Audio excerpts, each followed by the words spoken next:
Bonsoir à tous. Je suis très très content de vous rencontrer en Jésus-Christ. Je travaille Sénégal, Afrique maintenant. Je travaille pour Mission International. 반갑습니다, 여러분. 네, 하나도 못 알아들으시겠죠? 네, 아프리카 세네갈이라는 나라에서 사역하다가 지금은 바울선교회 본부에서 사무팀장으로 섬기고 있습니다. 제 모교회는 전주 안디옥 교회입니다. 거기에서 선교사로 또 부르심을 받았고, 이동희 목사님께서 선교사로 나가는 사람들은 다 침례교 신학을 하라고 해갖고, 목사님 침례교 2단 아닙니까? 그랬더니 2단 아닙니다.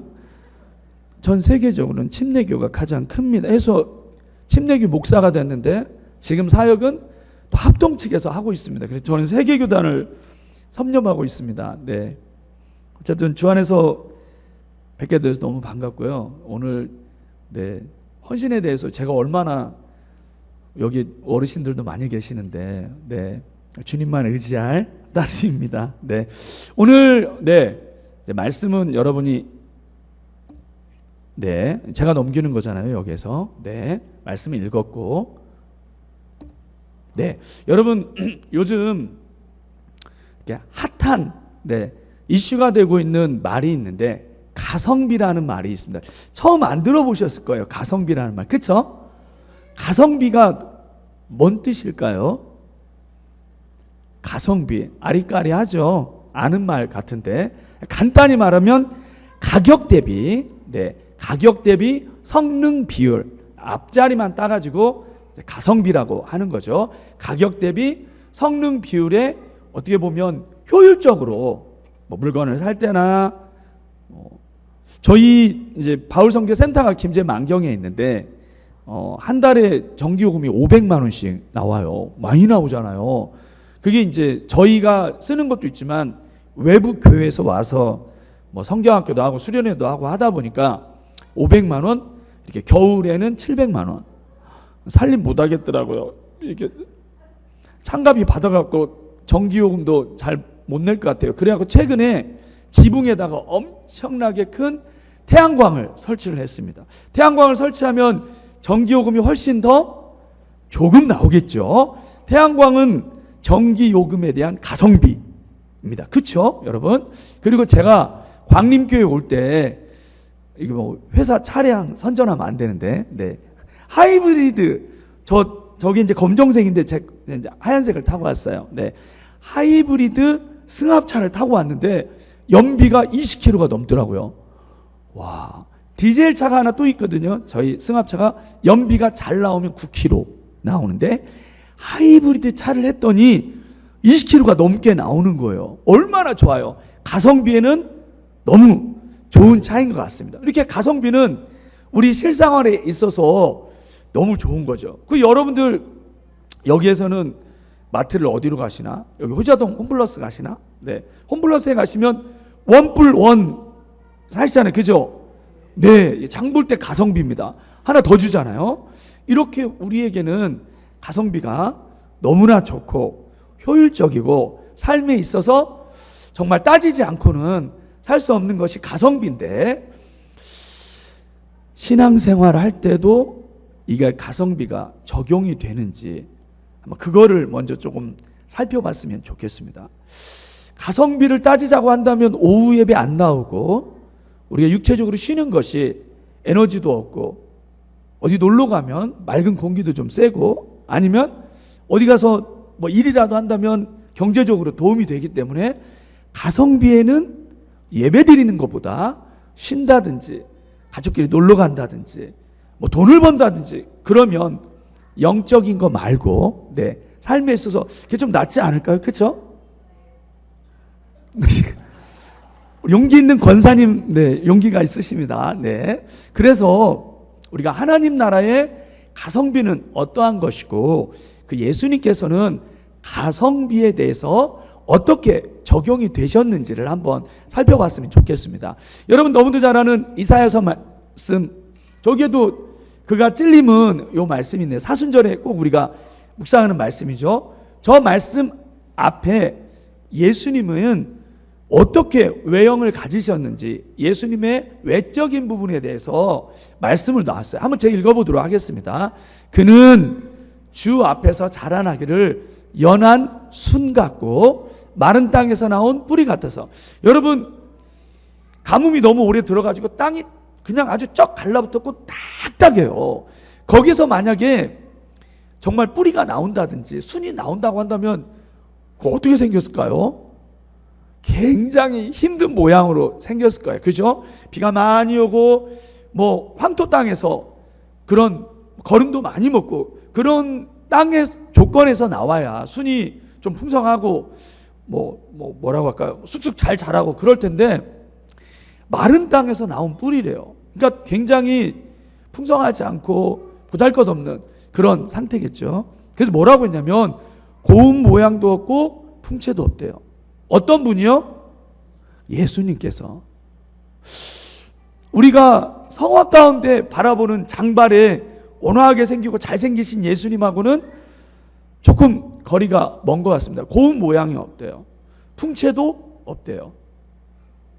여러분, 우리가 생각하는 가성비는 좀 찍어 바르고 점도 좀 빼고 관리도 받고 성형외과에서 요즘 얼마나 막 다 깎아주고 연예인같이 만들어주잖아요. 그죠? 고운 모양 다 원하시잖아요. 저는 싫어요. 그냥 마른 땅에서 나온 뿌리같이 그냥 화장도 안 하고 파마도 안 하고 그냥 살 거예요. 그런 분 계시나요?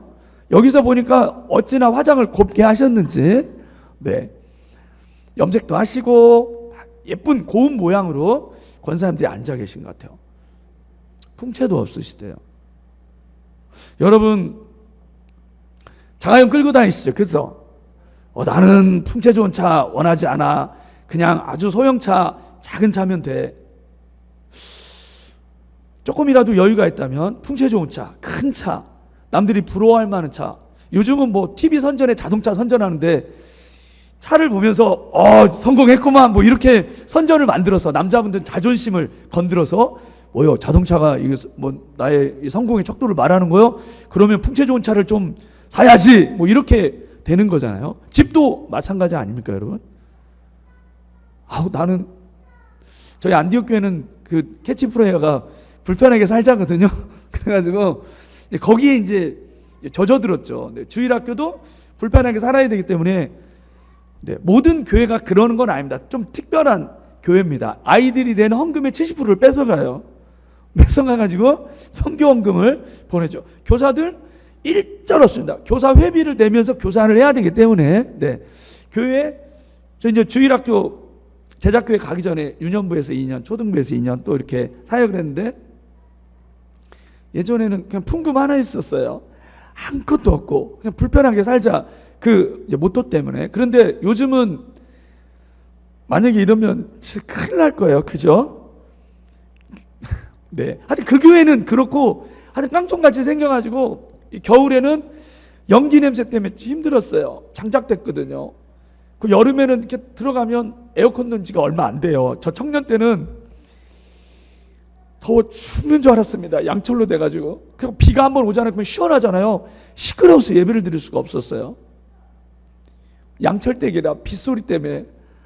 그런 상황 가운데 이렇게 이제 했는데 요즘 우리가 GNP도 올라왔고 경제적으로 좀 풍성해지면서 고운 모양도 없고 풍채도 없다. 이게 사실 저런 것들이 내 삶의 실제가 된다면 쉽지 않습니다, 여러분. 불편하게 살기 위해서 8평에 사실래요? 아니면 38평에 사실래요? 38평에 풍채도 있는 차, 풍채도 있는 집 살기를 원합니다. 그거 보면서 우리가 보기에 흠모할 만한 아름다운 것이 없으시대요. 우리 예수님은 우리가 생각하고 있는 가성비와는 굉장히 동떨어진 모습이라는 것을 알 수가 있습니다. 예수님만 그러실까요? 네. 사도 바울은 어떨까요? 사도 바울 고린도 전서 15장에 봤더니 우리 한번 읽어보겠습니다. 시작. 맨 나중에 만삭되지 못하여 난 자 같은 내게도 보이셨느니라. 나는 사도 중에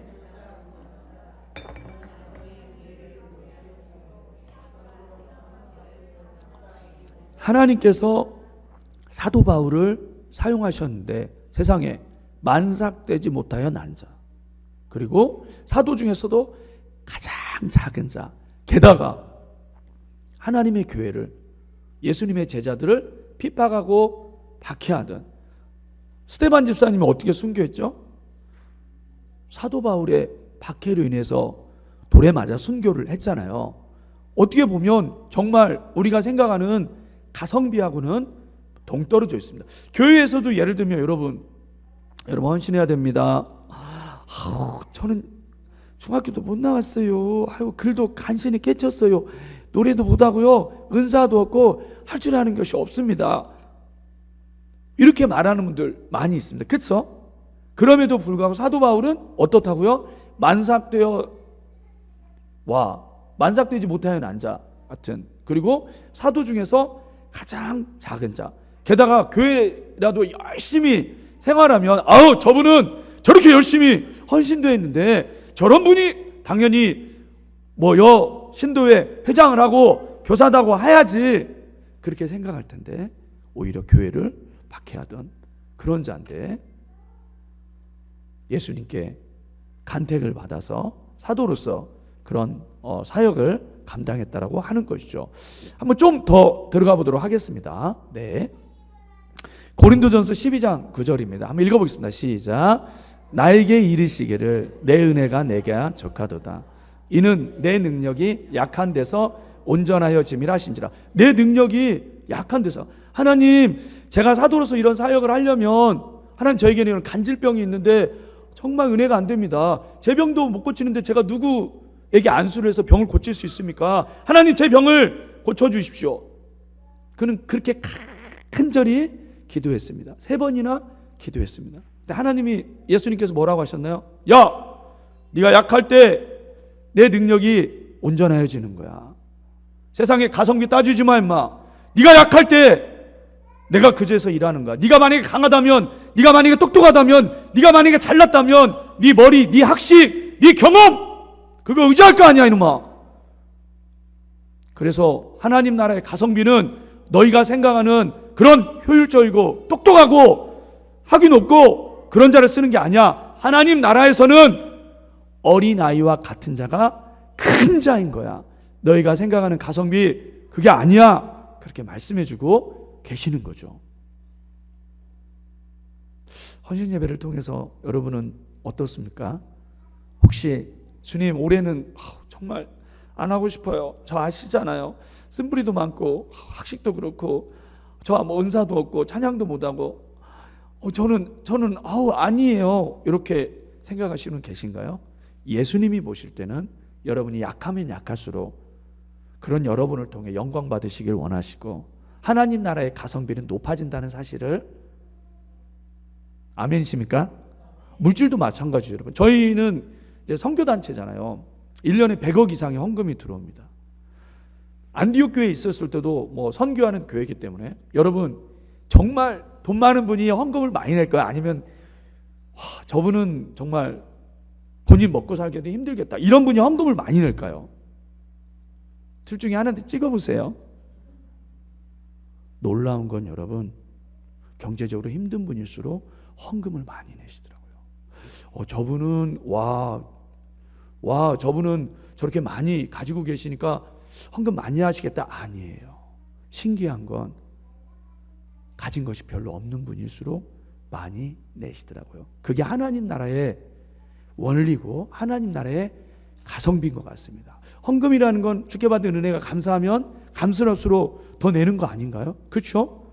마찬가지로 주께 받은 은혜가 감사하면 감사할수록 주의 일에 더 헌신하고 주변에서 해라 말하기 전에, 그죠? 내 능력에 상관없이 주께 받은 은혜가 너무나 감사하기 때문에 사도 바울은 핍박하는 자였지만 주님을 만난 뒤로, 그죠? 모든 것들을 다 배설물로 여기고 사심에 하나 감면을 3번이나 맞고 7일 주야를 바다에 떠서 동족에 또 많은 사람들의 핍박을 받았지만 그러함에도 불구하고 마지막 숨을 거두는 순간까지 사도 바울은 주께 받은 은혜가 감사하기 때문에 헌신의 길을 달려갔습니다. 그거는 우리가 생각하는 가성비와는 별반 상관이 없는 그런 하나님 나라의 원리였습니다. 여러분 또 하나 가성비를 한번 볼까요? 여러분 향유값 너무도 잘 아시죠, 여러분? 마리아가 옥합을 깨서 머리칼락으로 예수님의 발을 씻겼습니다. 그랬더니 예수님의 제자들이 막 화를 내는 거예요. 아니, 그게 얼마짜린데? 그게 도대체 얼마짜리였나요, 여러분? 300데나리온. 1데나리온은 하루 품삯이니까 거의 1년치. 그죠? 연봉이죠. 연봉 요즘 얼마나 될까요? 기본 매일 10만 원만 맞는다 할지라도, 네. 저희 만경에 있는데 베트남 분들이 굉장히 일을 많이 하시거든요. 와, 시골에서 하루 품삯 얼마인지 아세요? 10만 원 가지고는 여러분 품앗이 안 됩니다. 지금은 거의 옛날 얘기예요. 얼마라고 말씀을 안 드리겠습니다. 저 1년의 연봉이 어느 정도 될까요? 얼핏 잡아도 5천만 원이에요. 아니, 어떻게 그걸 팔아가지고 가성비를 생각하면 가난하고 많은 사람들을 위해서 그 돈 쓸 수 있지. 어떻게 그렇게 허비를 해? 마리아를 낭비를 했습니다. 가성비에 맞지 않는 것 같습니다. 예수님이 뭐라고 하셨나요? 혹시 아시나요? 예수께서 이르시되, 가만두어라. 너희가 어찌하여 그를 괴롭게 하느냐? 그가 내게 좋은 일을 하였느니라. 교회에서 어떤 사역을 하다 보면 재정이 들어갑니다. 선교도 그 중에 하나죠. 그렇죠? 그럴 때 우리는 이렇게 얘기할 수 있습니다. 아니 목사님, 장로님, 우리 주일학교 학생들도 선교학교 때 쭈쭈 하나 더 사주고 싶고 그러는데, 저 아프리카의 그 어느 나라예요? 알지도 못하는 나라, 우리가 꼭 해야 됩니까? 해야죠. 왜요? 선교라는 거는 우리가 생각하는 비즈니스가, 우리가 생각하는 가성비가 아니라 하나님 나라의 원리에 의한, 그죠? 특별히 예수님께서 좋은 일이라고 생각하시는 하나님 나라의 사역이기 때문에 인간의 가성비로 따질 것이 아니라 예수님께서 좋게 여기시는 사역이기 때문에 그 일을 해야 된다라고 하는 것이죠. 아멘이십니까, 여러분? 그래서 여러분들이 오늘 주제는 헌신인데, 주님, 제가 정말 주일날 나이스하게 은혜만 받고 교회 왔다 다니면서 신앙생활 하는 거 중요합니다. 하나님 말씀 듣고 은혜 받는 거 너무나 중요하죠. 하지만 은혜 받은 만큼 주의 일에 헌신하여 사역한다라고 한다면, 여러분 자녀를 낳는데 지금 애기 소리가 들려요. 저 이제 유치원에 갔어요. 우리 애기가 유치원에 갔어. 5년이 지났는데 유치원에 다녀요. 10년이 지났는데 키가 이렇게 컸는데 계속 유치원에 다녀요. 20년이 지났는데 계속 유치원에 다녀요. 권사님 마음이 어떠실 것 같아요? 권사님 자녀 있으시죠? 내 자녀가 10년, 20년, 30년째 계속 유치원을 다니고 있어요. 권사님 마음 어떠실 것 같아요? 그게 내일이 된다면 무너질 거예요. 아마 무너질 거예요. 특별히 제 자녀는 프랑스에서 태어나서 세네갈로 들어갔는데 선교사님들이 이렇게 자녀들을 잘 못 돌봐요. 그래가지고 자녀들이 정신과적인 질병을 많이 얻습니다. 이게 잘 알려지진 않아요. 왜냐하면 주의 일하다가 정신과 약 먹는다고 하면 이게 은혜가 안 된다고 이렇게 생각을 해가지고, 사실 아무것도 아닌데, 우울증도 사실 아무것도 아니거든요. 그런데 교회에서 우울증 약 먹고 이런 어떤 정신과적인 일로 병원을 다닌다고 하면 이게 좀 부끄러운 일, 터부시되는 일, 그럴까봐 말씀들을 잘 안 하시는데, 어쨌든 저희 단체가 멤버가 500명이거든요. 선교사 자녀분들이 400명이 넘어요. 그런데 많은 아이들이 새로운 환경 가운데 적응을 못하고, 지금은 군대가 괜찮은데 예전에는 서양식 학교를 다니다가 아이들이 군대를 가잖아요. 저도 군대 조교였거든요. 굉장히 강압적이잖아요. 남자아이들이 정신줄을 굉장히 많이 놔요. 조현병 약도 먹고. 예전에는 그랬어요. 지금은 군대가 너무 인격적으로 하다 보니까 그런 일은 이제 많이 없어졌는데, 그래서 아이들이 영어를 하니까 카투사에도 보내고 이런 일을 많이 했었습니다. 아이 때 많은 이제 발달장애 이런 이제 증세가 나타나고, 다행히 그걸 넘어가잖아요. 대학교 때 그런 증세들이 많이 나타나요.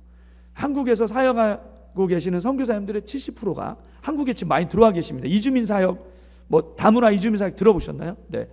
중국, 또 뭐 아프리카, 또 뭐 사우디아라비아에서 들어오고 하니까 다문화 이주민, 지금은 가라 보내라 도우라인데 하나 더 더해졌어요. 가라 보내라 도우라 환영해라.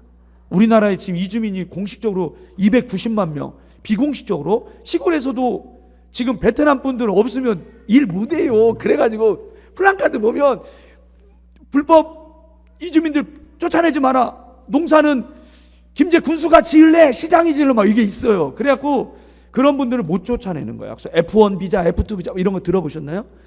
그렇게 해서 머물러 계신 분들이 숫자 파악이 안 되는데 100만 명이 넘는다고 그래요. 불법으로 들어와 계십니다. 그러니까 저희 나라에 지금 현재 들어와 있는 이주민이 400만 명이 넘어갔어요.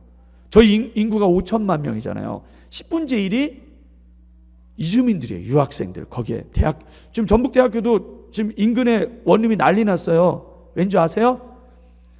유학생들이 안 오면 학교가 운영이 안 되니까 2,000명, 그러니까 거기 기숙사를 유학생들, 해외에서 온 유학생에게 먼저 준 거예요. 그래서 기존에 있던 우리 그 대학교 기숙사에 살던 학생들이 전부 다 보따리 싸고 나온 거예요. 그러니까 어떻게 됐을까요? 인근에 있는 막 원룸들이 이제 난리 난 거예요. 이거 손님 없다 갑자기 이거 어떻게 된 거야? 이제 그런 원리 때문에 된 거죠. 대학생이 됐는데 정신줄을 놓고 정신과 약을 먹고 이런 일이 굉장히 많이 일어나고 있어요. 저 역시도 마찬가지로 선교 사역을 하다가 그런 일을 이제 겪었는데, 제가 뭔 얘기하다 여기까지 왔지 지금? 원래 원고에 없는 걸 하다 보니까 세네갈에서 이제 사역하고 여기 들어와서 하여튼 본부 사역을 하고 있는데, 많은 선교사들이 자녀의 그런 아픔으로 인해서 그런 사역을 많이 하고 있습니다. 그러면서 어쨌든 선교라는 것은 예수님이 우리에게 내리신 명령이고, 그 일을 통해서 많은 영혼들이 구원을 받게 되는 거고, 전주도 마찬가지로, 그렇죠? 광림교회가 이 교회를 세워야겠다, 뱃속에 있을 때부터 우리가 구호 외치고 부르짖지 않고 이 교회가 세워졌나요? 어떻게 해서 광림교회가 세워졌을까요?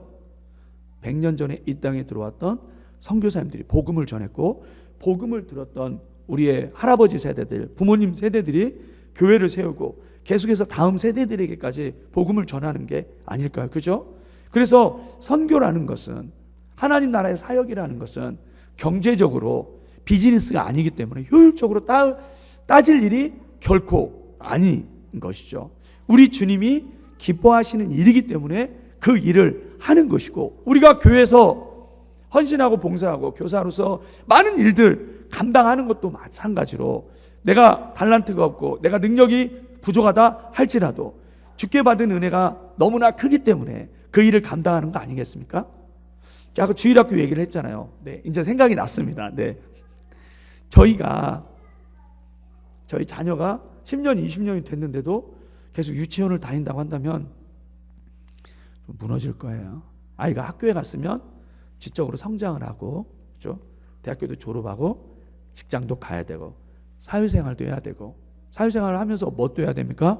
결혼도 해야 되고 성장을 해야 돼. 행복이라는 게 그런 것 같아요. 저희 자녀가 이제 어떻게 보면 이제 지적으로 막 성장을 못 하니까 저 나이 때는 저렇게 졸업도 하는데, 저 나이 때는 저런 것도 하는데, 그때 나이에 맞게 성장하면서 당연히 즐겨야 될 그것들을 누리는 게 행복이 아닐까, 그런 생각을 해봤어요. 내 자녀가 장성을 했는데 40이에요. 장가를 안 가요. 다른 분들은 손주도 낳고 막 업어주고 그런다는데 얼마나 마음이 힘들까요? 그렇죠? 마찬가지로 우리가 신앙 생활을 하는데 믿음이 안 자라는 거예요. 교회 다닌 지 40년이 지났는데 대표 기도도 하고 뭐 이렇게 제자 훈련을 통해 믿음이 쑥쑥쑥 자라가야 되는데 그냥 머물러 있는 거예요. 그러면 우리 하나님 아버지께서 우리를 보실 때 마음이 어떠실까요? 믿음이 자란다는 건 뭘까요, 여러분? 교회에서 봉사도 하고, 그죠? 기도의 지경도 점점점 자라야 되죠. 신앙생활을 하면 할수록 전에는 내 기도, 우리 가족 기도만 했다가, 그죠? 믿음이 자랄수록 내 영적인 눈이 더, 중동에 저런 사태가 났어요. 예수 안 믿고 저 많은 사람들 폭탄 맞고 죽을 텐데, 하나님, 저 무고한 생명들 예수 믿게 해주세요. 빨리 평화가 와서 전쟁이 종식되게 하시고, 저 무슬림의 영혼들이 20억 명이나 된다는데, 여러분 그거 아세요? 무슬림이 20억이에요. 10년 전에 9억이었는데 10년 만에 2배 늘어났어요. 무슬림은 500%씩 늘어요. 왜 이렇게 무슬림이 막 정말 기하급수적으로 늘어난지 아세요? 무슬림 출산율은 8.6명이래요. 저희 출산율 얼마인 줄 아세요? 한국? 1%도 안 돼요. 저희 0.몇 이러는 것 같아요. 그분들은 아내를 물론 샤리아법에서 4명까지 얻을 수 있잖아요. 그냥 포교 활동을 하지 않아도, 그래서 카다피라는 대통령이 유럽은 우리가 포교 활동 안 하도 곧 유럽은 무슬림화 시킬 수 있다, 그렇게 얘기했는데 10년 만에 5천만 명이 5억 명이 되고, 네, 리비아의 카다피라는 대통령이 그런 얘기를 했습니다. 네, 그런 것처럼 우리의 기도의 지경이 점점 자라나야 되잖아요. 신앙생활을 하면 할수록 어떻게 해야 될까요? 헌신의 지경이 넓어져야 되겠죠. 믿음이 자라나야 되겠죠. 그냥 날싸게 은혜만 받고, 그것도 중요합니다. 지금 같은 시대에는 그것도 중요한데, 성경책 들고, 그래요, 성경책 들고 고등부 지금 성기고 있는데 마당만 밟고, 마당이라도 밟아줘서 고맙다. 시험 기간 때는 오지도 않아요. 학원 가야 되니까. 학원하고 교회하고 전쟁하는 것 같아요. 그냥 뭐 주일날 오전에는 좀 안 했으면 좋겠는데, 주일날 오전에 뭐 중간고사 찍어준다고 오라고 했대요. 교회가 그냥 폭망하는 거예요. 마당이라도 밟아줘서 고맙다. 마당이라도 밟아줘라. 그런데 시간이 지날수록 믿음이 자라나야 되겠죠. 그죠? 처음에도 교회 오면은 11조 돈 아까워서 저런 걸 어떻게 해? 이러다가도 믿음이 자라나고, 내 물질도 내 시간도 내 자녀도 하나님 거구나. 나는 청지기적인 삶을 살아가는 거구나. 그래서 왜 우리가 11조를 냅니까? 이 물질의 주권이 하나님께 있기 때문에 당연히 하나님께 드립니다. 믿음의 고백인 거잖아요. 근데 여전히 그 부분에 대해서 잘하지 않아요. 헌금 드리는데 막 아까워하고, 교회 와서 헌신하는데 아까워하고, 내 자녀가 막 봉사하고 이러는데 아까워하고. 여러분 그거 아세요? 선교단체 있잖아요. 어떤 권사님 딸이 힘들게 서울대 의대를 들어갔어요. 진짜로. 그래가지고 선교한국 대회에서 은혜를 한번 받은 거야. 그래서 엄마한테 그랬대. 엄마, 아프리카에 선교사로 가야 되겠어. 그랬더니 그 엄마 권사님 뭐라고 한지 아세요? 권사님 혹시 죄송한데 따님 있으세요? 살림 다 팔아가지고 서울대 의대 공부 시켜놨어요. 딸이 어느 날 은혜 받아가지고 엄마한테 그래, 엄마, 그 세네갈 선교사님, 내가 세네갈 들어가야 되겠어. 도저히 안 되겠어. 세네갈로 들어갈게. 이제 지금 서울대 의대 이렇게 하고 개원해야 되는데 그랬어요. 권사님 뭐라고 하실 것 같아요? 솔직히 정직한 영으로. 그렇죠, 그렇죠. 엄마의 마음은 똑같은 것 같아요. 그 권사님도 똑같이 얘기했어요. 너 아니어도 갈 사람 많다. 왜 꼭 네가 가야 되냐? 아니 그 권사님 그렇게 얘기했다니까요. 이게 여러분 이게 내일이 되고 현실이 되잖아요. 우리는 얼마든지 찬양하고 막 주께 내 영혼 다들 골고다 언덕하게 주여 다 받으시옵소서 막 이렇게 하잖아요. 내 딸 하나가 의대 보내놔가지고 그렇게 간다고 하는데도 이게 여러분 쉽지 않습니다. 쉽지 않습니다. 어떻게 해서 헌신은 이루어질까요? 주께 받은 은혜가 크면 클수록 세상의 가성비 따지지 않고 하나님 나라의 원리에 따라가는 것 같습니다. 그래서 여러분, 오늘 선교 역사를 할 수는 없고요. 저 네 분을 소개하려고 해요. 저 네 분이 우리나라 선교 역사에 너무나 중요한 분들이고, 저분들이 같은 타이밍에 같이 들어온 분들이에요. 앞에 두 분은 하여튼 너무 유명해서 알 테고, 뒤에 이렇게 오른쪽에 있는 두 분은 잘 모르실 거야. 첫 번째 분 혹시 아세요? 첫 번째 분.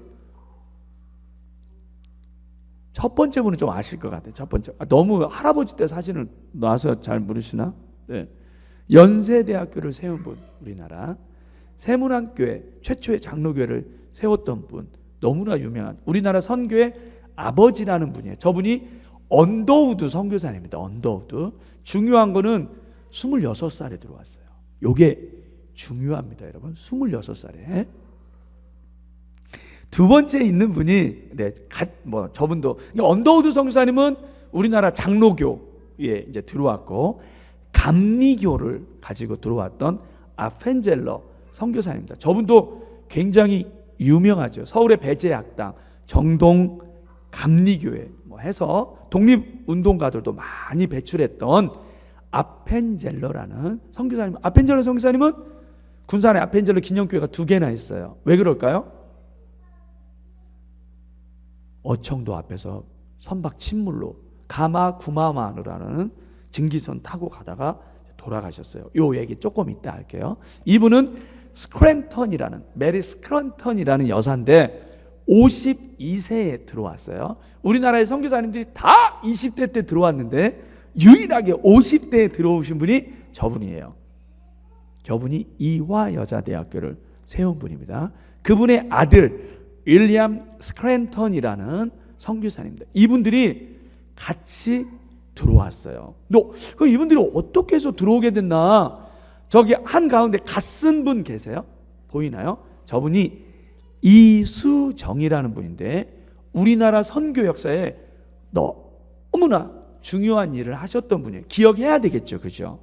이수정이라는 분이 전라남도 옥과라는 데가 있어요. 혹시 아세요? 옥과 출신이고 거기에 저분 생가가 있고 박물관처럼 해놨어요. 이수정의 절친이 누구냐면 민영익이에요. 민영익 들어보셨어요? 명성황후가 민비잖아요. 민비. 명성황후의 친조카였어요.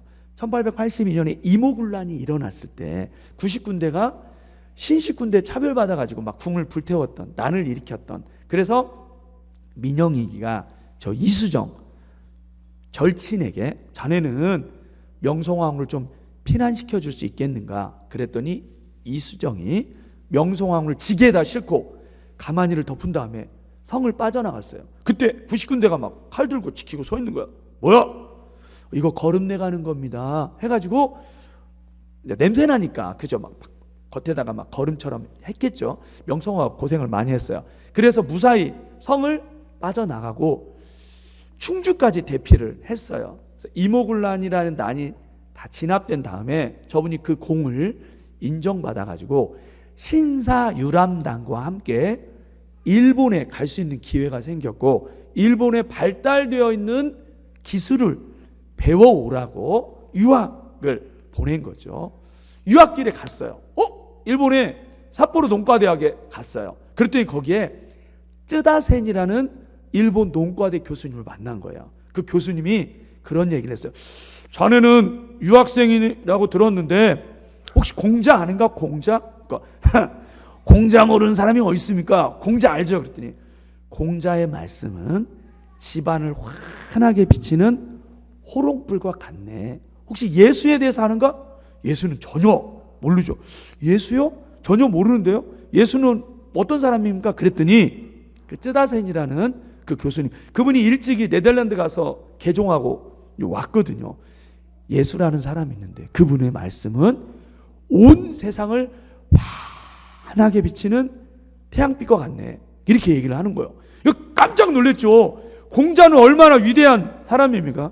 근데 그분의 말씀이 작은 초가집 방안을 비키는 호롱불이래요. 근데 예수라는 분은 온 세상을 환하게 비치는 태양빛이라고 하니까 관심이 생긴 거죠. 그래서 이분이 쯔다세이라는 박사님을 통해 복음을 듣게 되었고, 저기 오른쪽에 있는 분, 저분이 이제 이수영이라는 사람에게 세례를 줬던 미국 선교사입니다. 조지 낙스라는 선교사인데, 이제 이수정이가 일본에 유학길에 왔다가 복음을 듣게 되고 세례까지 받는 그런 일이 일어났습니다. 세례까지 받은 것뿐만이 아니라 저분이 마가복음이라는 성경을 번역을 했어요. 성경을 번역하면서 일본에는 선교사가 너무 많이 있는 거예요. 아니 조선에는 단 한 명의 선교사도 없는데, 지금 언더우드 선교사님 오기 전입니다. 단 한 명의 선교사도 없는데 일본은 왜 이렇게 선교사가 많지? 여러분 아셔야 될 게, 우리 조선의 선교사가 오기 전에 인도, 중국, 일본에는 이미 100년도 훨씬 전에 많은 선교사들이 들어와 있었어요. 선교 전략지였거든요. 조선은 이미 소외된 땅이었고요. 그래가지고 그 선교사님한테, 선교사님 나라에 조선에 선교사 보내줄 수 있도록 편지 좀 써주세요 해가지고 그분이 편지를 쓴 거예요. 그러면서 3명만 좀 보내달라고 부탁을 했는데 전혀 응답이 없었어요. 그래서 이수정이가 화가 났어요. 그럼 제가 편지를 한번 보낼 테니까 선교사님이 영어로 번역 좀 해주십시오 해가지고, 우리의 조국에는 수많은 백성들이 아직 참 하나님의 길을 모르고 있으며 이방인으로 살고 있습니다. 어느 나라가요? 조선이. 그들은 아직 주님의 은혜의 복음을 받아들이지 않았습니다. 이 복음 전파의 시대에 우리나라는 불행히도 눈에 띄지 않는 지구촌의 한 구석에 위치하고 있어 기독교의 축복을 아직 누리지 못하고 있습니다. 여러분, 우리 전 세계에서 가장 큰 교회가 어디 있는지 아세요? 대한민국에 있어요. 전 세계 10대 교회 중에 무려 7개가 대한민국에 있어요. 전 세계에서 가장 큰 신학교가 어디 있는지 아세요? 대한민국에 있어요. 가장 짧은 기독교 역사 가운데 전 세계 선교사를 가장 많이 보낸 나라가 대한민국이에요. 여러분, 유럽의 기독교 역사는 2000년이에요. 대한민국 지금 100년밖에 안 되는데 미국 다음으로 2만 4천 명의 선교사를 보낸 선교 강국, 영적 강국이 어느 나라예요? 대한민국이에요. 그런데 불과 100년 전에 우리의 기독교 상황이 저런 거예요. 그러므로 나는 복음이 확장될 수 있도록 성경을 한글로 번역하고 있습니다. 이게 중요해요. 저 성경이 뭐라고요? 마가복음. 친구들을 따라서 한번 해볼게요. 이수정의 마가복음. 이수정 여자 아니에요. 남자예요. 자, 이수정의 마가복음이에요. 이 일이 성공할 수 있도록 나는 밤낮으로 기도하고 있습니다. 예수 믿은 지 2년밖에 안 됐는데 저렇게 와서 우리를 도와주십시오. 성경을 한글로 번역하고 있고, 이분 별명이 조선의 마게도냐인이에요. 여러분, 마게도냐 환상 아시죠? 와서 우리를 도우라. 그 환상을 보고 사도 바울이 이제 마게도냐로 가서 빌립보 교회를 세웠잖아요. 조선의 마게도냐인. 누구라고요? 이쪽은 소리가 안 나요. 누구라고요? 이수정이 번역했던 성경이 뭐라고요? 너무 중요합니다, 이게. 왜냐하면 선교사님들이 들어오는 길목에 우리 의주라고 있어요. 조선에서 청나라를 드나든 관문, 의주의 고려문이라는 곳이 있는데 거기를 무조건 통과해야 돼요. 청나라를 가려면. 거기에 존 로스라는 선교사님이, 토마스라는 선교사님이 있어요. 그분 죽은 걸 너무 안타깝게 생각해가지고 내가 조선에 들어가야 되겠다. 근데 못 들어와요. 왜냐하면 쇄국 정책 때문에. 고려문이라는 곳에서 조선 사람을 만나서 조선말을 배워요. 이북말을 배웠어요. 니 와서 너를 맞아 오갔음에 다리 아파 가디 못하갔다.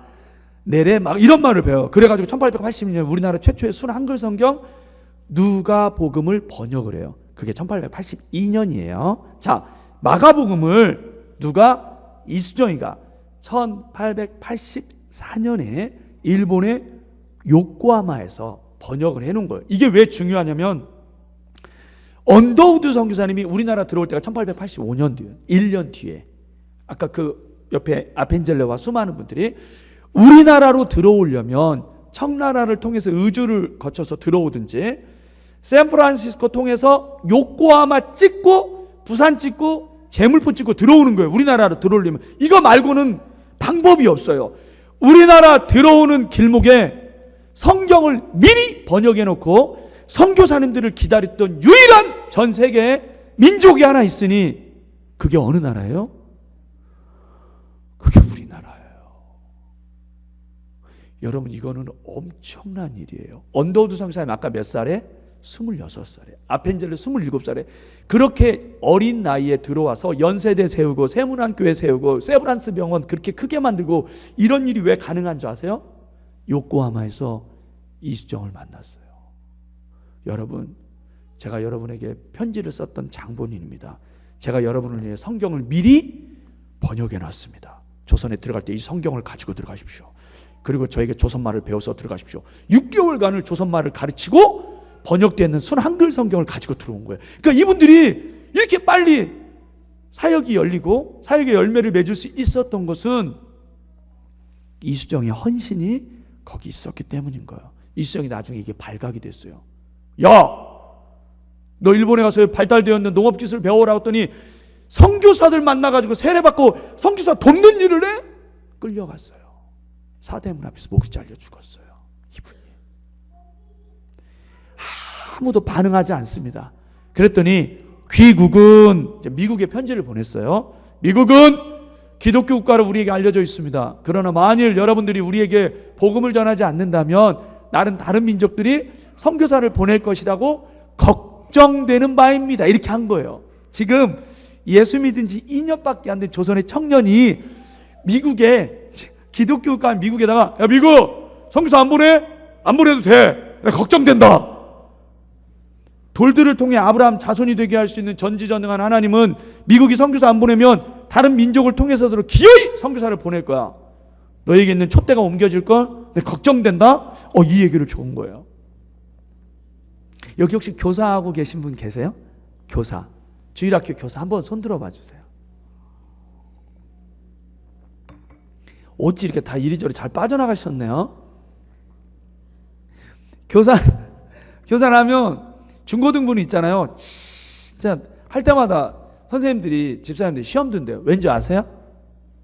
카톡을 이렇게 연초에 보내잖아요. 안녕 네 담임이야. 그 1년간 짝대기가 안 없어져요.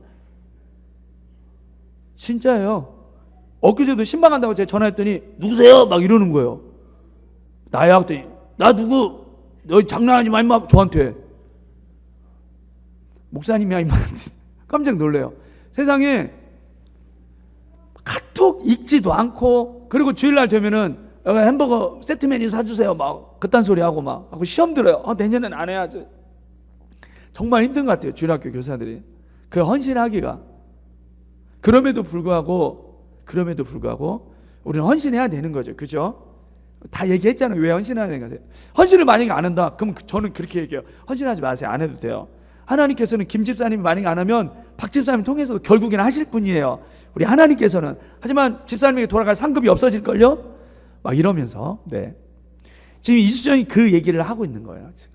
그리고 만일 그렇게 되면 그러한 가르침들이 주의 뜻과는 일치하지 아니할 거라고 나는 또 걱정됩니다. 선교는 내가 하라고 했어요? 너희는 가서 모든 민족을 제자로 삼아 아버지와 아들과 성령 이름의 세례를 주고 내가 분부한 모든 것을 가르쳐 지키게 하라. 너희는 온 천에 다니며 만민에게 복음을 전하라. 이거 누구 명령입니까? 예수님의 명령 아닙니까? 예수님의 명령, 예수님 우리의 왕 되신 분 아닙니까? 뭐 어명 아니에요, 어명. 여러분 어명은 엄청난 거지, 그죠? 그 무슨 최근에 왕과 사는 그거 보셨어요? 왕과 사는 남자? 거기 어명이요 딱 그러잖아요, 그죠? 어명이요 그랬더니 그분이 이거 나보고 마시라고요? 못 먹어요. 입만 댈게요 하고 혀만 낼름하고 어명인데 그럴 수가 있나요? 왕이 계신 궁궐에다가 쳐다보고 3번 절하고 마셔야 돼요. 먹고 털어야 돼요. 다 마셔야 되니까. 그죠? 그게 어명이잖아요. 그죠? 선택이 없습니다. 왕의 명령이 떨어지면 그대로 해야 되는 거죠. 그죠? 선교라는 거는 우리의 왕 대신 예수님이 되는 어명인데 내가 하라고 했어? 근데 진짜 걱정된다. 이수정이 그렇게 썼어요. 근데 원문에는 뭐라고 하냐면 당신들은 지옥불에나 떨어질 것이외다 막 이렇게 쓴 거예요. 이게 미국에 있는 교회들이 깜짝 놀랐대요. 왜냐면 저게 더 미셔널 리뷰 오브 더 월드라는 선교 잡지에 이수정 얼굴 사파까지 넣어가지고 조선이라는 알지도 못하는 나라의 청년이 이런 글을 보냈다 하면서 우리 지옥불에 떨어진단다 이렇게 된 거예요. 미국이 다 뒤집어졌어요. 미국의 신학교가 뒤집어지고 미국의 교회들이 뒤집어지고. 여러분 양화진 가보셨나요? 양화진이 왜 생겨난 줄 아세요? 존 헤론이라는 테네시 의과대학을 수석으로 졸업했던, 너무나 똑똑해가지고 테네시 의대에서 존 헤론 학생을 잡았어요. 당신이 의대 교수로 남아달라고. 존 헤론이 그래도 일주일 정도는 기도라도 해보고 결정하게 해주세요. 열심히 기도하는데 이수정이 저 편지가 그 교회에 오게 된 거예요. 뉴저지에 있는 브런즈윅이라는 신학교, 거기 다니고 있던 학생이 있었어요. 그 학생이 언더우드라는 학생이었어요. 언더우드 이 분의 아버지가 1881년에 돌아가셨어요. 아버지가 뭐 하셨냐면 잉크 공장을 하셨어요. 많은 돈을 벌었어요. 당연히 이제 돌아가실 때는 자식에게 유언을 남길 거 아니에요. 야, 네가 이거 물려받아서 계속해서 해야지. 그랬더니 언더우드가 저는 선교사로 나갈 거예요, 아버지. 저희 형에게 그거 시키세요. 형님은 타자기를 발명해요. 타자기 이름이 언더우드 타자기예요. 이 언더우드 타자기가 광주 양림동의 유진벨 기념관에 가면 그게 있어요. 언더우드 타자기. 이게 되게 중요해요. 언더우드 타자기 발명한 게. 왜냐하면 나중에 설명해 드릴게요. 그래서 아버지가 돌아가셨을 때 잉크 공장을 물려받을 뻔했어요. 그때 때마침 인도의 선교사가 필요하다는 걸 알고 인도의 선교사를 가려고 결심을 했고 1년간 의학 공부까지 했어요. 언더우드가 의사라는 거 모르셨죠? 힌디어를 또 1년간 공부를 했어요. 인도에 가려고 다 준비를 해놓은 거예요. 그때 이수정의 편지가 딱 온 거예요. 그래갖고 언더우드 선교사님의 이게 지금 일기장이에요. 제가 한번 읽어드릴게요. 내 입장에서 본다면 나는 당연히 인도로 갈 것이라고 생각하고 그렇게 확신했기에 인도에 가기 위해 몇 가지 특별한 준비를 해놓은 상태였습니다. 그 준비가 뭐예요? 의학 공부도 하고 힌디어도 공부하고 막 이렇게 된 거죠. 1년간 의학을 공부하게 되었다. 따라서 어떤 다른 인물이 조선에 가도록 마련되어 있을 것이라고 확신하였다. 내 나름대로 생각한 것은 그대로 밀고 나갔는데 1년이 지나도 아무도 자원하지 않았고 어디에? 조선에 그 편지가 왔는데 어떤 교회도 그곳에 보내려 하지 않았으며 심지어 해외 선교에서 지도급 인사들조차도 조선에 나갔은 것은 시기상조라는 글을 쓸 지경했다. 왜 그랬냐면 조선은 그때 당시에 너무나 많은 전염병이 창궐했어요. 학질, 이질, 천연두, 장티푸스, 발진티푸스, 홍역. 여러분 여기 전주 예수병원 앞에 선교사 묘역 혹시 가보셨어요? 가보셨어요? 대단하네요. 거기 17개 무덤이 있는데 무려 10개가 아이들, 3살도 안 된 아이들인데 다 장티푸스, 발진티푸스로 죽었어요. 그때 당시에 장티푸스, 발진티푸스는 치사율이 40에서 50%예요. 별로 놀랍지 않겠지만 여러분 겨울에 독감에 치사율이 있는 거 아세요? 독감으로도 많이 죽어요. 독감 치사율이 얼마인지 아세요? 0.05. 얼마 전에 코로나 왔다가 죽겠죠. 코로나 왔다가 가지고 교회 예배 못 드리고 지금도 20%가 못 돌아왔대요. 코로나 때문에, 그 영향 때문에. 코로나 치사율이 얼마인지 아세요? 0.025. 백신도 발견되고 했기 때문에. 네. 근데 그때는 장티푸스, 발진티푸스 치사율이 얼마라고요? 40에서 50%. 그러니까 엄청난 거예요, 이거는. 40에서 50%의 전염병이 조선에 있고 백신도 없고 특별히 아이들은 면역력이 약하기 때문에 그냥 걸리면 먼저 죽어가는 거예요. 그런데 계속 들어왔어요. 그리고 자녀들이 10명이나 죽어나가는데도 떠나지 않은 거예요. 그 전킨 선교사님은 43살 나이에 장티푸스 폐렴 합병증으로 돌아가셨잖아요. 아들 3명하고 같이. 아버지가 있는데 아들 3명이 거기 죽었어요. 시드니 프란시스 조지. 태어난 지 열흘 만에, 태어난 지 20일 만에 첫째 아들 조지는 태어난 지 1년 6개월 만에 죽었어요. 이제 그런 생각을 해봤어요. 그 아내분이 조선을 떠날 때 뱃속에 아이가 있었어요. 딸이. 그리고 2 아들이 있었어요. 떠날 때 남편하고 아들 3명이나 여기 묻혀 있는데 발걸음이 쉽게 떨어졌을까? 발걸음이 쉽게 떨어졌을까? 양림동산에도 양화진에도 대구 은혜정원에도 수많은 선교지에 아이들 묘가 그렇게 많아요. 어떤 선교사님은 자식이 딱 2명인데 4월 26일 날 다음 날 4월 27일 하루아침에 다 전염병으로 자녀들을 묻어놓고 내외관에 은퇴해서 떠났어요. 자식을 여기다 묻어놓고 배 타고 40일 가야 샌프란시스코 가거든요. 발걸음이 떨어질까요? 여러분들이 만약에 아프리카에 있다고 해봅시다. 아프리카에서 이제 사역하다가 자식이 2이 있는데 자식 2을 거기다 묻어놨어요. 아프리카를 떠나서 대한민국에 와야 돼요. 자식들 거기다 묘 세워놓고 떠날 때 발걸음 떨어질까요? 제가 한번 그렇게 한번 상상을 해봤거든요. 너무 힘들 것 같아요. 그래서 조선에 선교사를 안 보내려고 한 거예요. 모든 교단 해외 선교부가 마찬가지예요. 북장로교도 그런 입장인 거예요. 그리고 우리는 일본의 식민지였잖아요. 얼마나 위험해요. 야, 거기 지금 너무 불안정하고 위험해. 전염병도 많아. 더 큰 나라 중국, 인도 몇 명이에요? 도대체 인구가. 지금 전 세계에서 인구 가장 많은 데가 인도예요. 15억 명이다. 일본. 그러면서 본부에 2차에 걸쳐 2번이나 나 조선에 보내주십시오 한 거예요. 나 인도 안 가고. 조선 선교 청원서를 냈으나 자금이 없다는 이유로 거절당했으며, 이어 미국 북장로회 해외 선교부에서도 같은 요청을 2번씩이나 냈으나 이 역시 아직은 시기상조라는 이유로 거절당하였다. 그러던 중 뉴욕에 있는 한 교회에서 1년에 $1,500 조건으로 나를 청빙했던 것이다. 1년에 $1,500. 저거를 제가 챗 GPT 아세요? 거기다 넣어봤어요. 140년 전에 연봉 $1,500가 지금 얼마야? 이렇게 했더니 챗 GPT가 지금 물가 계산해서 18억이에요. 그들은. 급여로 말하자면 월 사례비가 1,320만 원. 엄청나게 좋은 조건으로 언더우드 선교사님에게 뉴욕에 있는 큰 교회에서 담임 목사로 청빙을 한 거예요. 근데 언더우드 선교사님 입장에서는 인도 가려다가 조선에 가려고 포기했는데 2번이나 조선 가려고 하는데 길이 막혔잖아요. 그렇죠? 그러면 누가 뭐라고요? 1년에 18억 받고 뉴욕에 있는 교회 가 되잖아요.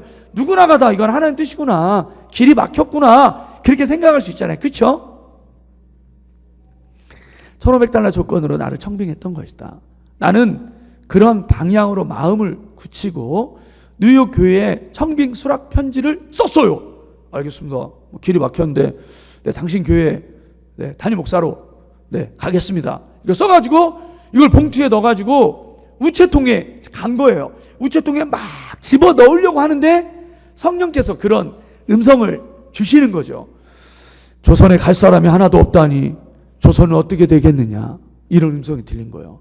그래서 그 편지를 다시 집어넣고, 나는 편지를 도로 집어넣고 조선에 가기로 다시 한번 결심한 후에 센터 스트리트 23번지 옛 장로의 선교본부 건물로 방향을 돌렸다. 그래서 이분이 조선에 들어온 거예요. 조선에 들어올 때도 북장로교에서 야! 조선에 들어갈 안 보낸다고 했는데 네가 기어에 가고 싶으면 선교비 네가 알아서 마련해서 가.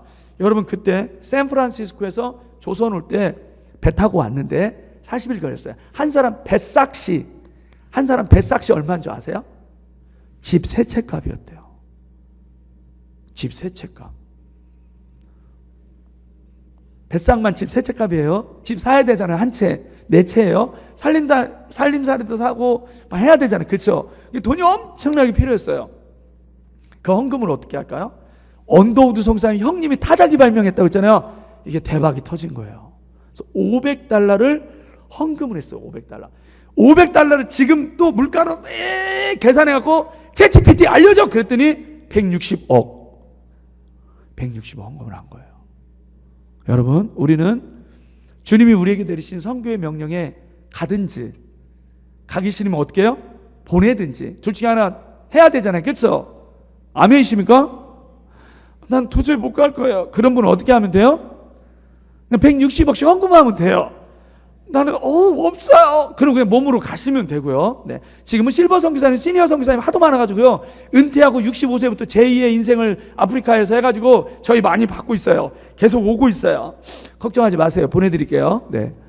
그래갖고 저분들이 인천에 내립교회라고 있어요. 거기에 상륙기념 동상을 해놨어요. 언더우드 선교사님과 아펜젤러 선교사님 부부예요. 언더우드 선교사님이 왜 혼자냐?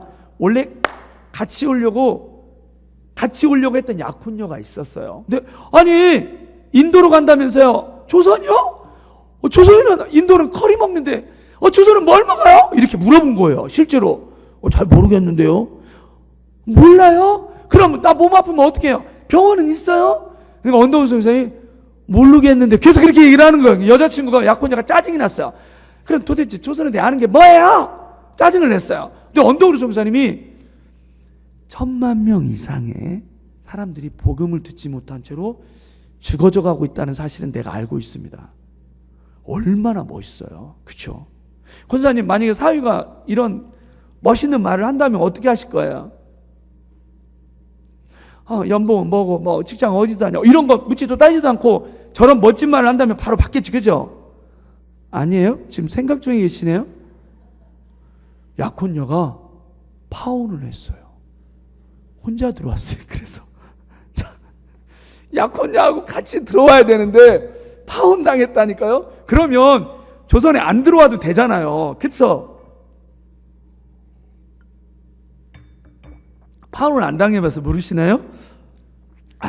안 들어와도 될 것 같은데 들어왔어요. 저분이 아랑곳 하지 않고 들어왔어요. 저분이 들어와가지고 그때 당시에 재중원이라고, 네, 재중원은 알렌이라는 선교사님이 들어왔고 이대 원장이 아까 그 존 헤론 선교사예요. 존 헤론 선교사님이 와서 5년 동안 하다 이질에 걸려갖고 돌아가셔가지고 그분을 묻기 위해서 내준 땅이 양화진이에요. 양화진은 존 헤론 그 편지에 뒤집어져가지고 이수정 편지에. 어쨌든 재중원이라는 그곳에 많은 서양 선교사들이 들어와서 정착하면서 한글도 배우고 베이스 캠프 역할을 했던 곳이 재중원인데, 어머, 예쁜 여자 의사가 거기 있었어요.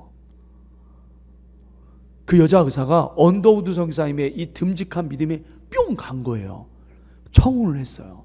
저분들이 결혼을 했어요. 여자 의사인데. 그리고 결혼하자마자 이 조선이라는 나라를 우리가 어디에서 사역을 해야 되는지, 어디 학교를 세워 교회를 세워야 되는 정탐을 합시다. 쭉 황해도 평안도 막 위쪽으로 정탐을 했어요. 정탐하고 5년 만에 상투의 나라라는 책을 써냈어요. 상투의 나라라는 책을 보니까 조선에는 3S, 세 가지 S가 많대요. S 뭐가 많을 것 같아요, 여러분? 사운드가 많대요. 막 개 짖는 소리, 무당 굿하는 소리, 막 시끄러갖고 도대체. 그 다음에 스모킹, 옛날에는 땔감이 없었잖아요. 그래가지고 생솔까지 막 아궁이에다 해갖고 연기가 자욱해갖고 막 숨을 쉴 수가 없었다. 어디 막 주막에 가도 막 냄새가 너무 많다. 그 다음에 스멜 냄새가 어떻게 막 청국장 냄새 아주 막.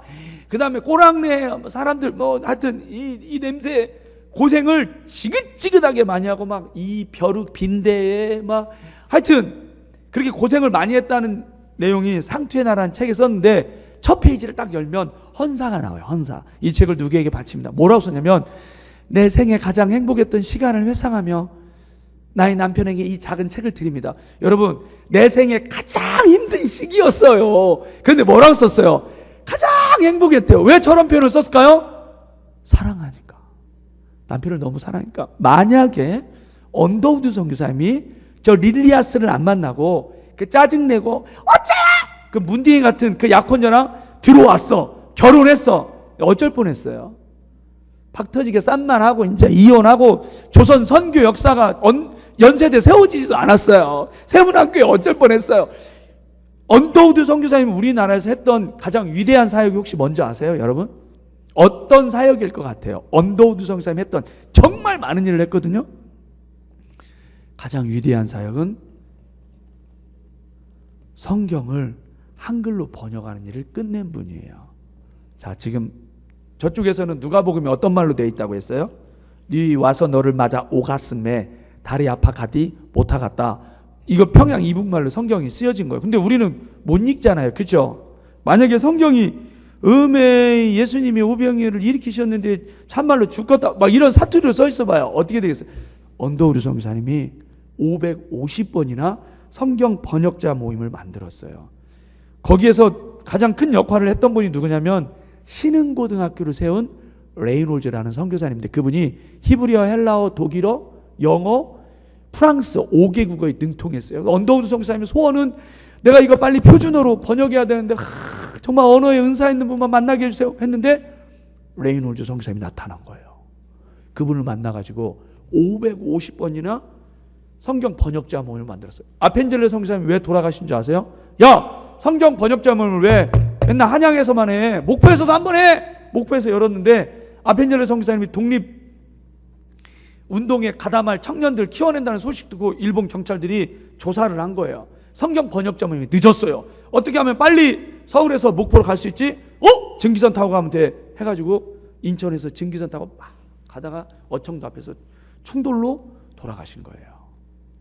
어쨌든 아펜젤러 선교사님, 그 레이놀즈 선교사님, 이 신흥고 레이놀즈 선교사님 얘기만 해도 한 2시간은 해야 돼요. 이분이 전주 서문교에서 요한계시록을 마지막으로 1911년에 신구약 성경을 다 번역을 끝낸 거예요.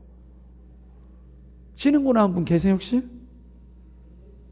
신흥고 나오셨어요 우리 목사님. 네. 신흥고 나온 분들이 이걸 물어보잖아요. 몰라요. 저 이동희 목사님께서 제가 이제 선교 역사를 안식년 들어와 있는 선교사님들 30명 모아놓고 했는데 그거 앉아 계시더라고요. 그래서 막 하고, 여러분 예수병원 그 건너편에 전주에서 사역한 남장로교 선교사님 무덤이 있는데 그래도 한번 우리 갑시다. 국화꽃이랑 하나 사고 가서 헌합시다. 그걸 했는데 목사님 그걸 막 우시는 거예요. 그때 연세가 80이 넘으셨거든요. 그런 얘기를 했어요. 내가 여기 길 건너 신흥학교 나왔습니다. 신흥중학교 신흥고 나왔습니다. 여기 있는지 몰랐습니다. 그냥 길 건너면 오는데 내 나이 80 넘어서 왔어요. 우시더라고. 기전학교가 왜 기전학교인지는 아세요 여러분?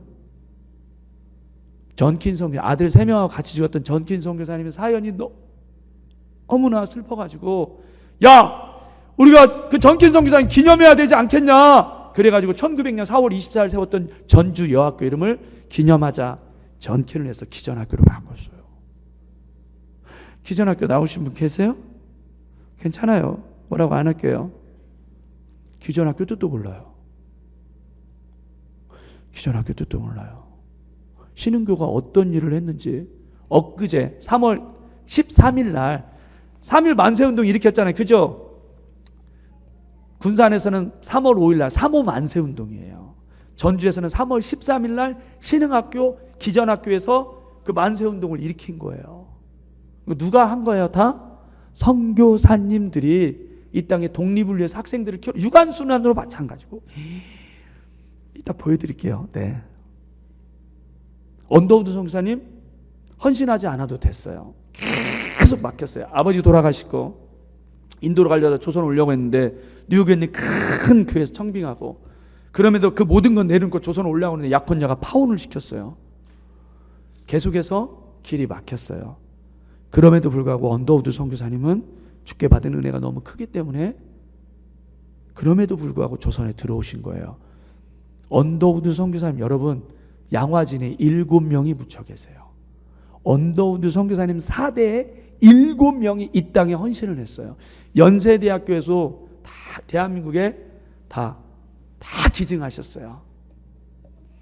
아펜젤러 선교사님 아까 말씀드린 것처럼 가마 구마와루라는 성경 번역자 모임 가게 증기선 타고 가다 돌아가셨어요. 자녀가 딱 2명 있었어요.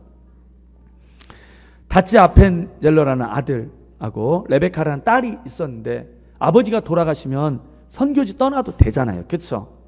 아버지가 돌아가셨는데 아버지가 못다 일은 이곳에서 사역을 우리가 해야 된다 해가지고 다치 아펜젤러 선교사님이 배제학당에서 사역하고, 레베카라는 딸이 이화학당에서 사역하면서 이화학당이 이화 여자 전문학교로 승격하는데 저분이 그렇게 평생을 헌신을 하신 거예요. 아버지가 돌아가셨음에도 불구하고 이 땅을 떠나지 않고 평생을 여기서 헌신하며 어디에? 양화진에 묻혀 계신 거죠. 메리 스크랜턴 여사인데 저분이 여기 조선에 들어올 때 연세가 얼마라고요? 52세야. 여러분 지금 환갑잔치 해요 안 해요? 큰일 나요. 환갑잔치 하면은 100세 시대 무슨 환갑잔치, 그죠? 그런데 저희 아버지도 환갑잔치 하셨거든요. 30년 전에는 했어요 안 했을까요? 했어요. 여러분 140년 전에 우리나라 평균 수명이 얼마인 줄 아세요? 52세였어요. 그래서 환갑 와 잔치해야지 이랬다고요. 그럼 그때 52세가 지금으로 말하면 몇 세가 이게 궁금했어요. 또 챗GPT에도 한번 넣어봤어요. 지금 몇 세야? 그랬더니 챗GPT가 얘기했어요. 90세 할머니예요. 그러니까 저분이 90세예요. 90세. 죄송합니다. 혹시 80에서 90세 연세 드신 분 계세요? 계실 것 같은데. 권사님 80세 안 넘으셨어요? 넘었어요. 우리 자 권사님. 자 권사님 이제 아프리카 가셔야 돼요. 주님이 가시라고 하면 권사님 어떻게 하세요? 가겠어요. 알았어요. 갈게요. 저분이 그렇게 한 거예요. 메리 스크랜턴 여사. 근데 내가 기운도 없고 내가 어떻게, 아들이 한 명 있었어요. 그 아들이 90세예요. 이제 저분이 아들이, 이거 넘어갈게요. 이거 왜냐면 아이고 머니나 나는 못 가요. 내 나이가 많은데, 그렇게 편지를 쓴 거예요. 근데 아들이 하나, 외아들이에요. 외아들인데 예일 대학교를 졸업했어요. 뉴욕 의대를 수석으로 졸업했어요. 병원을 어떻게 개원을 해버렸어요. 근데 엄마가 그 이수정이 보낸 편지를 받고 뒤집어진 거예요. 지금 아이고 내가 90일에도 순종해야지. 근데 기운이 없는데 아들 조선에 너랑 같이 들어가야겠다 한 거예요. 근데 저 아들이 어머니 제가 예일대 나하고 뉴욕 의대 나 병원 개원했어요. 지금 조선이 어디 있네요. 난 못 가요. 못 가. 나 죽여 이렇게 했더니 엄마가 네가 들어갈 때까지 금식기도 하겠다 이렇게 한 거예요. 일주일이 되니까 이제 엄마가 이제 이렇게 말라가잖아요 몸이. 그래서 아들이 엄마 죽게 생겼네 해가지고 일주일 만에 두 손 두 발 다 들고 엄마 모시고 들어왔어요. 저분이 뉴욕 의대 수석으로 졸업하면 돼요. 딱 외아들인데, 아들 하나 있는데 그렇게 들어왔어요. 권사님 기도해 보겠습니다. 네. 어머니가 이화학당을 세웠고 저분이 정말 많은 교회를 세웠어요. 자, 예전에는 이제 이분이 의사잖아요. 의사니까 그때 당시에 우리나라에 뭐가 많았다고요? 우리나라에 뭐가 많았다고요? 전염병이 많았잖아요. 그래서 편지를 보냈어요. 여러분, 조선에 이렇게 많은 사람들이 전염병 가운데 죽어져 가고 있습니다. 여러분이 헌금을 보내주시면 그 헌금으로 전염병 치료할 약을 사겠습니다 해가지고 동대문 시약소가 지금 서울 동대문 교회 큰 교회 있잖아요. 애옥의 시약소 그게 서울의 아현교회, 상동 시약소 그게 상동교회예요. 근데 상동교회는 늘 일본 경찰들이 그렇게 삼엄한 경기를 섰대요. 왜냐하면 상동교회 청년들이 바로 도산 안창호가 거기 출신이에요. 그리고 또 엔터 단재 신채호, 주시경 선생, 윤치호 선생, 서재필 박사님, 이준 열사, 이희행 선생, 독립군 만들었던 저분들 다 어디 출신이라고요? 상동교회 청년부 출신이에요. 누가 교육시켰어요? 스크랜턴 선교사님이. 스크랜턴 선교사님이 나중에 감리교 감독이 친일파였어요. 해리슨이라는 그분과 심하게 싸웠어요. 우리가 선교사로 여기 들어왔는데 독립군들을 키우지는 못할 망정 어떻게 그럴 수가 있습니까? 싸워서 일본으로 돌아갔는데 고베라는 곳에 돌아간 지 얼마 안 돼가지고 교통사고 났어요. 7년간 교통사고 후유증으로 고생하시다가 고베에 묻혀 계세요. 야산에. 근데 감리교에서 야 지금 엄마는 어디에 붙여 계세요? 양화진에 있거든요. 양화진 가면 꼭 저분은 소개를 하세요. 아들이 없는 거예요, 묘가. 그래가지고 이분들 어디 계시냐? 미국 고향에 가가지고 다 찾아봤는데 없는 거예요. 도대체 이분은 어디에 묻혀 있는 거야? 그분이 출발했던 루트 다 뒤졌어요. 고베 야산에 묻혀 있는 거예요. 이분 이 묘 발견한 게 2016년이에요. 얼마 안 됐잖아요. 그렇죠? 엄마와 아들이 같이 묻혀 있지도 않아요. 윌리엄 스크랜턴 안 들어와도 돼요. 스크랜턴 여사 나이 90세이기 때문에 안 와도 돼요. 더 젊은 사람들이 가면 되잖아요. 그렇죠? 아들 그렇게 힘들게 남편도 일찍 보내고 예일대학교 뉴욕 의대를 보내놓고 의사 만들었으면 편안하게 사셔도 돼요. 안 오셔도 돼요.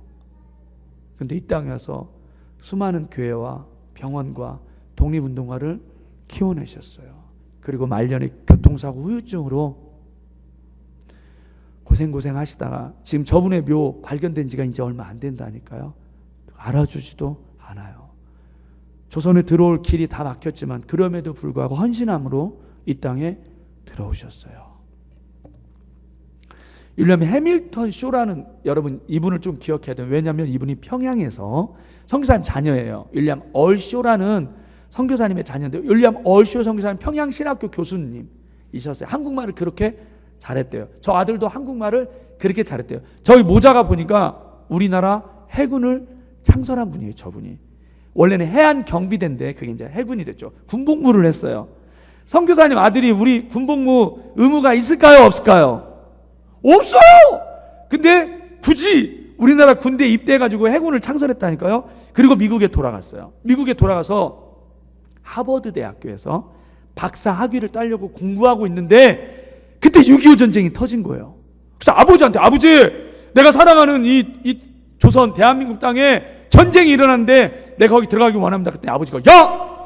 너 임마 원래 군복무 할 의무도 없는데 군복무 한 번 했으면 됐지 뭘 2번씩이나 해 이놈아. 그 얘기를 한 거예요. 위험하다, 오지 마라. 여러분, 우리나라 청년들도 군대 안 가려고 여러 가지 방법을 많이 씁니다. 여러분, 한 번도 안 가려고 2번이나 했어요. 그래 뭐라고 했냐면, 아버지, 제가 지금 그들을 돕지 않는다면 제 양심이 허락하지 아니할 것입니다 해가지고 입대를 했어요. 입대를 했는데, 여러분 인천 상륙작전 아세요? 누가 그거를 지휘했죠? 메가더 장군이 인천 상륙작전을 지휘할 때 한국 군대하고도 이게 소통이 돼야 되잖아요. 야! 미국 병사들 중에 한국말 잘하는 병사 나와봐, 이렇게 한 거예요. 누가 있어요? 누가 있을까요? 선교사님 아들은 한국말을 잘하겠죠. 윌리엄 해밀턴 쇼가, 저는 한국말을 잘합니다. 영화에 보면 메가더 장군 옆에서 잘생긴 젊은 장교 한 명이 대위가 거기서 통역하는 게 나와요. 그게 윌리엄 해밀턴 쇼예요. 저분이 인천 상륙작전을 성공리에 마치고 소대장으로 임명을 받아서 서울 은평구 녹번동에서 북한군과 심하게 전쟁을 벌였는데 그때 가슴에 총 3방을 맞고 그 자리에 돌아가셨어요. 사랑하는 아내가 남편이 이렇게 죽고 나니까 나 혼자 여기를 떠날 수 없다 해가지고 이화여자대학교에서 교수로 사역을 했어요. 양화진에 가면, 여러분 뒤로 어떻게 갈까요? 네, 양화진에 가면 윌리엄 해밀턴 쇼 아버지와 그분의 묘가 거기에 있어요. 자, 아들은 몇 년에 죽었어요? 1950년 6.25 전쟁 때 죽었어요. 아버지는 1967년에 돌아가셨어요. 부모의 가장 큰 슬픔이 있으면 뭐가 있을까요, 여러분? 자식을 먼저 보내는 거예요. 자식을 16년 먼저 이 땅에 묻었어요. 군복무 했잖아요. 안 와도 되잖아요. 하버드대 박사 학위 공부하면 되잖아요. 굳이 들어와가지고 그 젊은 나이에, 그 29살이었어요. 가슴에 총 3방 맞고 아버지 먼저 떠났어요. 얼마나 아버지가 마음이 아팠을까요? 자식을 여기 두고 내가 떠날 수 없다 해가지고 같이 묻혀 있어요. 부자가. 거기에 이런 글귀가 있어요. 나중에 한번 양화진 가면 보세요. 비석에, 사람이 친구를 위하여 자기 목숨을 버리면 이보다 더 큰 사랑이 없나니. 대한민국 땅이 해밀턴 선교사님에겐 친구였어요. 여러분, 우리도 그렇게 군 복무 2번 하게 못해요. 여러분, 나 군 복무 2번 했다는 사람 나 아직 지금까지 본 적이 없어요. 이 땅을 너무 사랑한 거예요. 부자가 그렇게 떠나지 않았어요. 여러분, 굳이 들어오지 않아도, 헌신하지 않아도 됐는데. 마지막으로 한 명만 더 설명할게요. 여러분, 이분을 거의 아는 분이 없거든요. 한국 역사 하다 보면. 월터라는 선교사님인데 아내와 함께 결혼하자마자 신혼여행을 떠나지 않고 조선의 선교사로 들어가자. 그게 27살이었어요. 아내와 배를 타고 샌프란시스코를 떠나서 오는 도중에 아내가 중이염에 걸렸어요. 중이염. 배에 약이 없었어요. 아내 치료하기 위해서 요코하마에서 병원을 가던 도중에 돌아가셨어요. 아내가 요코하마에 묻혀 계세요. 기가 막혀가지고 같이 들어가야 되는데 하나님께 기도하기 시작. 하나님, 제 아내와 같이 조선에 들어가기로 약속했는데 제 아내가 이렇게 여기에 묻혔습니다. 제가 혼자 들어가야 되는지 아니면 미국으로 다시 돌아가야 되는지 말씀해 주십시오. 성령께서 마음에 감동을 주세요. 혼자 들어가라고. 조선에 오자마자 천연두에 걸려서 1년도 안 돼서 돌아가셨어요. 이분 사진이 없어요. 너무 빨리 돌아가셔서. 이분 묘가 양화진에 있어요, 여러분.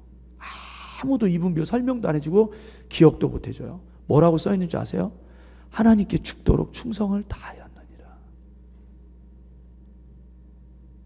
제가 저 자식이 둘이거든요. 제가 부모의 심정이 한번 돼봤어요.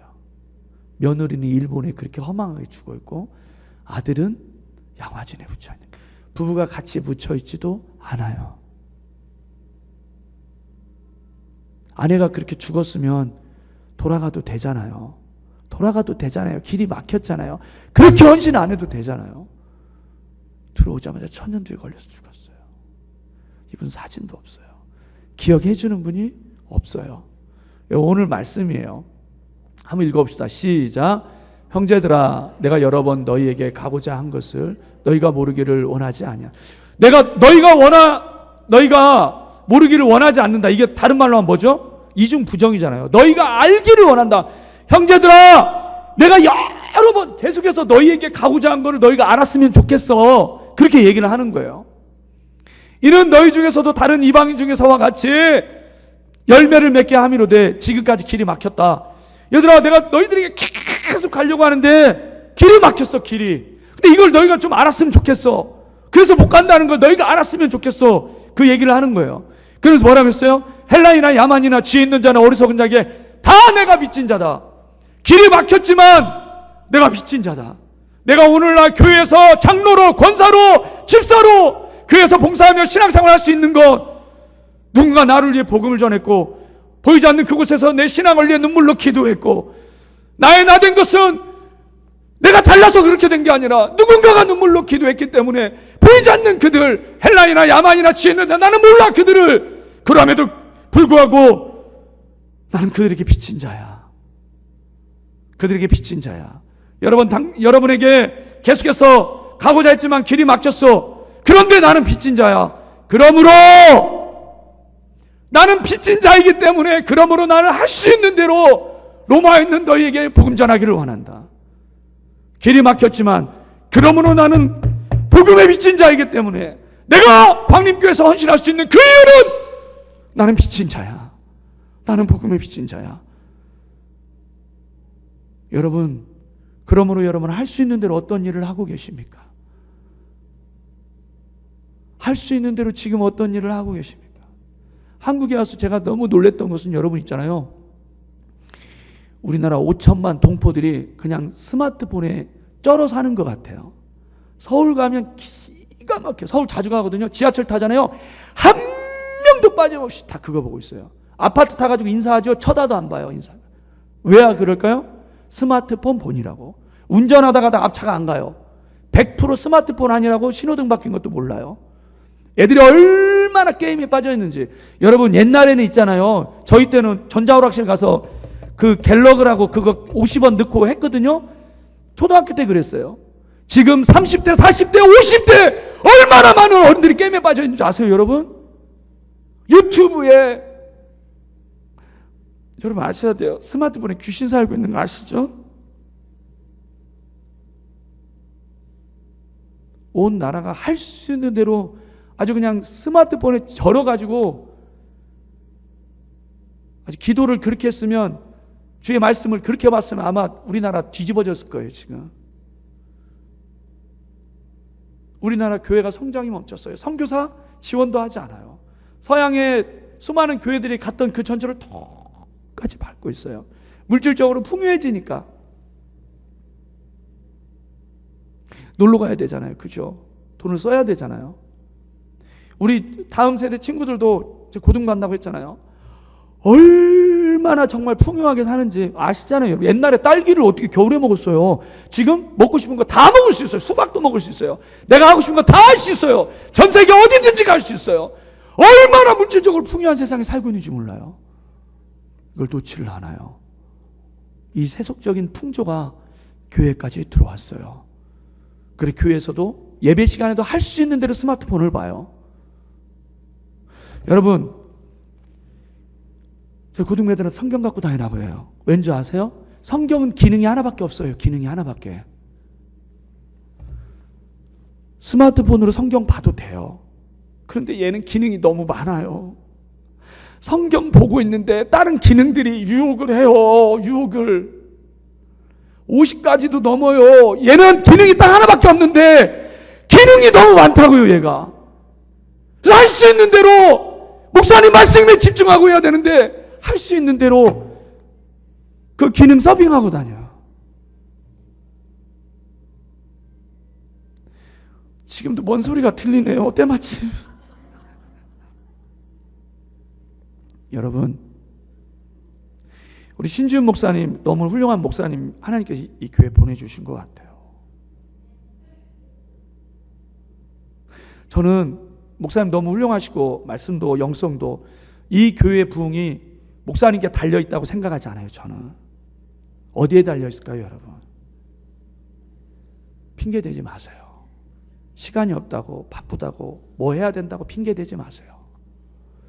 그 연세에도 선교지를 하나밖에 없는 외아들, 최고의, 여러분 이 땅에 들어왔던 선교사님들이 있잖아요. 최고의 가문에 최고의 엘리트 교육을 받은 인생의 최고의 때에 헌신해서 들어온 분들이에요. 하나님은 최고의 것들만 뽑아서 조선에다가 2956명을 보냈어요. 왜 전주가 이렇게 복음화율이 높은 줄 아세요, 여러분? 그렇게 많이 들어왔고 그렇게 많이 돌아가셨기 때문이에요. 그렇게 많이 헌신하셨기 때문이에요. 우리는 복음의 빚진 자입니다, 여러분. 그러므로 나는 할 수 있는 대로 이 주님의 몸된 교회를 세우며 부흥하는 일 가운데 헌신하는 여러분 되시기를 소망합니다.